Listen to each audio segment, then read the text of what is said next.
opening ceremony of the Belt and Road Forum, a Chinese initiative aimed at building infrastructure to connect Africa, Asia and Europe, brought together 28 heads of state, including President Uhuru Kenyatta and Haile Mariam Desalegn of Ethiopia.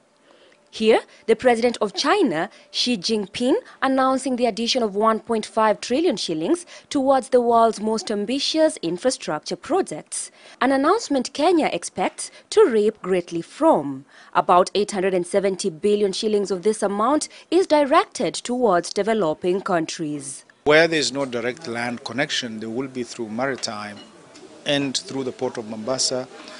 Then the standard gauge railway picks up from there.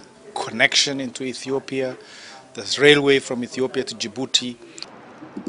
During his second day in China, Kenyatta also met with the president of the World Economic Forum, Klaus Schwab, who boosted Kenya's hope of hosting the 2018 edition.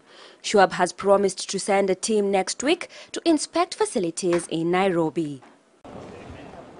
The president's visit to Huawei Technologies headquarters saw the signing of an agreement between Huawei and the government to equip police in Kisumu, Nakuru and Eldoret with radio communication infrastructure. This, then taking it now to the next level to see how it can begin to benefit people in those particular areas outside of Nairobi especially. That would be very useful if you could work together to develop something which we can see, and then we can test run. The head of state also witnessed the signing of a 200 billion shillings private sector agreement for the construction of an industrial park to be called the Africa Economic Zones in Eldoret.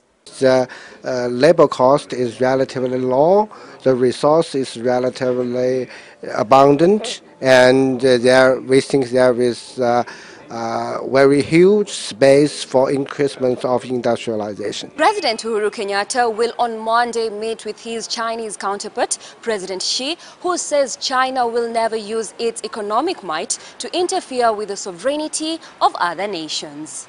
Mombi Weroe, Citizen TV in Beijing, China.